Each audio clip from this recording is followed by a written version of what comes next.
ಇಬ್ಬರಿಗೂ ನಮಸ್ತೆ ಸರ್. ನಿಮ್ಮ ಹೆಸರು? ಡಾಕ್ಟರ್ ಪ್ರಭು ಅಂತ ಹೇಳಿ. ಡಾಕ್ಟರ್ ಪ್ರಭು ಅವರು. ಮ್ಯಾಮ್ ಮೀರಮ್ಮ. ಓಕೆಪ್ಪ, ಇವಾಗ ಸೆರಾಕಿರಿಗೆ ಏನು ತೊಂದರೆಯಿಂದ ಬಂದ್ರಿ ನೀವು?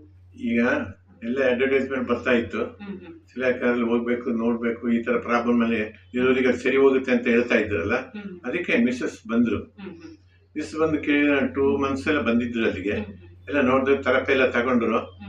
ಪರವಾಗಿಲ್ಲ ಅನ್ಸ್ತು. ಅಥವಾ ನೀವು ಹೇಳಿದ್ರ ಆಮೇಲೆ ಇದು ತಗೊಂಡ್ಬಿಡಿ ಮನೇಲಿ, ಇದಕ್ಕೆ ಒಳ್ಳೇದು ಅಂತೇಳಿ ಅದಕ್ಕೆ ನಾವು ತಗೊಂಡು ಇಲ್ಲಿ ಟ್ರೀಟ್ಮೆಂಟ್ ತಗೊಳ್ತಾ ಇದ್ದೀವಿ. ಆಫರ್ ಇರಾಗ ಈ ತರ ಇದೆ ಅಂತ ತಿಳಿಸ್ಕೊಟ್ವಿ. ಆಮೇಲೆ ಅವ್ರ ಮನೆಗೆ ತಗೊಳ್ಳೋಣ, 2 times ಥೆರಪಿ ಮಾಡೋಣ ಅಂತ ತಗೊಂಡ್ರು. ಇದು 9 ball 3 ball ಆಮೇಲೆ ವಾಟರ್. ನೀವು ಡಾಕ್ಟರ್ ಆಗಿ ನ್ಯಾಚುರಲ್ ಥೆರಪಿ ಬಗ್ಗೆ ಏನ್ ಹೇಳ್ತೀರಾ? ಈಗ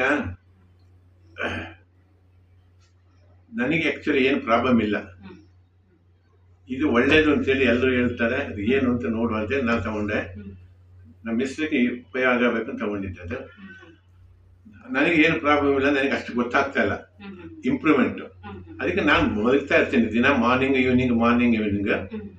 ಅದೇ ತರ ಆಕ್ಟಿವ್ನೆಸ್ ಬರ್ತಾ ಇದೆ, ಆಕ್ಟಿವ್ ಆಗಿರ್ತೀನಿ ಅಷ್ಟೇ. ಓಕೆ, ನಾನು ಫಸ್ಟ್ ನಿಮ್ಮ ಮನೆಗೆ ಬಂದು ಇದು ಡೆಮೋ ಕೊಡ್ಬೇಕಾದ್ರೆ ಅವಾಗೂ ಇವಾಗೂ ಡಿಫ್ರೆನ್ಸ್ ನನಗೇನು ಕಾಣಿಸ್ತಾ ಇದೆ ಅಂದ್ರೆ, ಒಂಥರ ಸರ್ ಬಂದು ಆಕ್ಟಿವ್ ಆಗಿರೋ ತರ, ಮತ್ತೆ ಸ್ವಲ್ಪ ಹೊಟ್ಟೆ ಸ್ವಲ್ಪ ಕಡಿಮೆ ಆಗಿದೆ ಅಂತ ನನಗೆ ಅನಿಸ್ತಾ ಇದೆ. ನಿಮಗೆ ಹೇಗಿದೆ?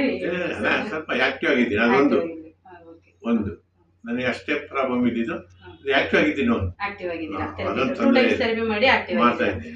ಓಕೆ, ಮೀರಮ್ಮ ಮಿಸ್ಸಸ್ಸಿಗೆ ಅವ್ರ ಕಾಲು ನೋವು ಇತ್ತು, ಹಿಮ್ಮಡಿ ನೋವು, ಅದು ಕ್ಯಾಲ್ಕೇನಸ್ ಪರ್ ಅಂತ ಹೇಳ್ತೀವಿ.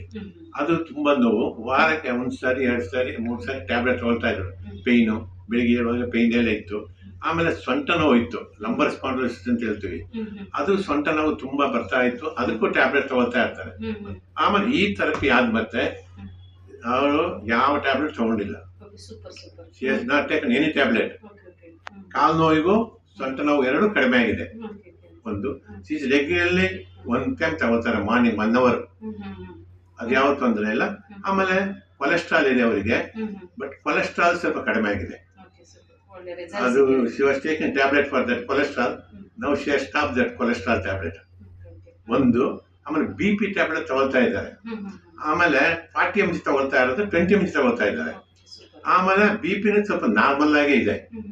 ಆಮೇಲೆ ಪೇಯ್ನ್ ಕೆಲಸ ಮಾಡೋದಕ್ಕೆ ಏನು ತೊಂದರೆ ಇಲ್ಲ, ಓಡಾಡ್ತಾ ಇರ್ತಾರೆ. ಈಗ ಪೇಯ್ನ್ ಎಲ್ಲ ಸ್ವಲ್ಪ ಕಡಿಮೆ ಇದೆ. ಮೊದಲು ನಡೆದ್ರೆ ಪೇಯ್ನ್ ಬರುತ್ತೆ, ಅಲ್ಲಿ ನೋವು ಬರುತ್ತೆ, ಅದು ಯಾವುದೂ ಇಲ್ಲ ಇವಾಗ. ಅದು she is happy with that. ಇದೆ ಅದು ಅದರಲ್ಲಿ ಇದೆ. ಯಾಕಂದ್ರೆ ನಿಮಗೆ ತೊಂದರೆ ಇತ್ತು, ಅದ್ರ ರಿಸಲ್ಟ್ ಗೊತ್ತಾಗಿದೆ ನಮಗೆ. ಮಾತ್ರ ಇವಾಗ ಕಡಿಮೆ mg 40 mg ತಗೊಳ್ಳೋದು 20 mg ತಗೊಳ್ತಾ ಇದ್ದಾರೆ. ನಾನೇ ಹೇಳಿದೆ ಅದು ಮೇಂಟೆನೆನ್ಸ್ ಇರಬೇಕು, BP ಡಿಸ್ಕಂಟಿನ್ಯೂ ಮಾಡೋದು ಬೇಡ, ತಗೊಳ್ತಾ ಇರಮ್ಮ ಅಂತ ಅದು ಹೇಳಿದೆ. ಅದು ತಗೊಳ್ತಾ ಇದ್ದಾರೆ 20 mg.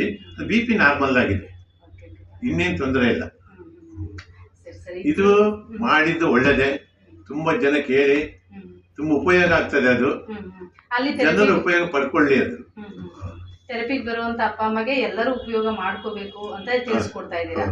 ಓಕೆ, ತುಂಬಾ ಚೆನ್ನಾಗಿ ವಿಷಯಗಳನ್ನ ತಿಳಿಸ್ಕೊಡ್ರಿ. Thank you sir, thank you.